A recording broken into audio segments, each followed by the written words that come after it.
লোকসভা নির্বাচনের মুখে নতুন ডেমিউ ট্রেন পেল রায়গঞ্জবাসী। এতদিন রাধিকাপুর থেকে শিলিগুড়িতে একটি ট্রেনই চলাচল করত, সকালে যেত এবং অধিক রাতে ফিরত। এবারে শিলিগুড়ি থেকে রাধিকাপুরগামী ট্রেন চালু হলো শনিবার। শিলিগুড়িতে এদিন এই নতুন ট্রেন উদ্বোধন করেন প্রধানমন্ত্রী।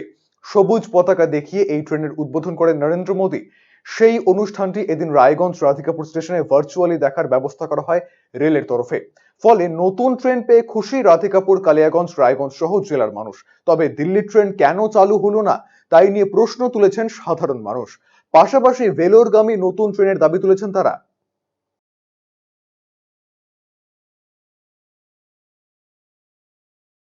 এটা তো আমাদের কাছে খুবই গর্বের বিষয়। নতুন ট্রেন চালু হচ্ছে এখানে রাধিকাপুর শিলিগুড়ি নতুন একটা ট্রেন আজ থেকে প্রধানমন্ত্রী সাহেব উদ্বোধন করলেন।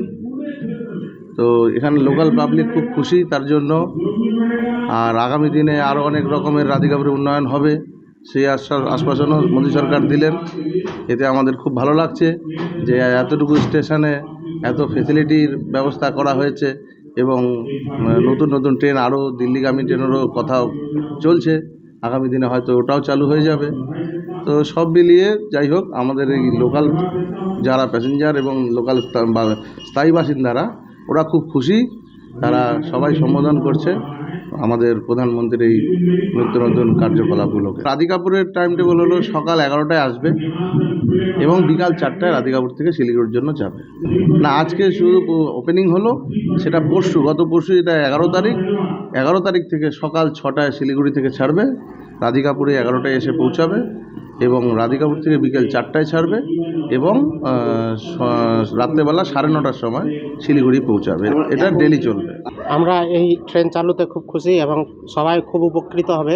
এখানকার আমজনতা এবং সাধারণ পাবলিক খুবই আনন্দিত মোদী সরকারের এই উদ্যোগের জন্য। নতুন ট্রেনটাতে আর যেতে কম সময় লাগবে এবং বিকালের দিকে যে ট্রেন ছিল না, এটার একটা সুবিধা হলো। তার জন্য সবার খুব এখানকার সুবিধা হয়েছে যাতায়াতের। এখানে দেখলাম যে মোদিজি শিলিগুড়ি থেকে লাইভ টেলিকাস্টের মাধ্যমে ট্রেন উদ্বোধন করেছে, যেটা শিলিগুড়ি আর রাধিকাপুরের মধ্যে চলবে আর কি। আমরা খুবই আনন্দিত এর জন্যই।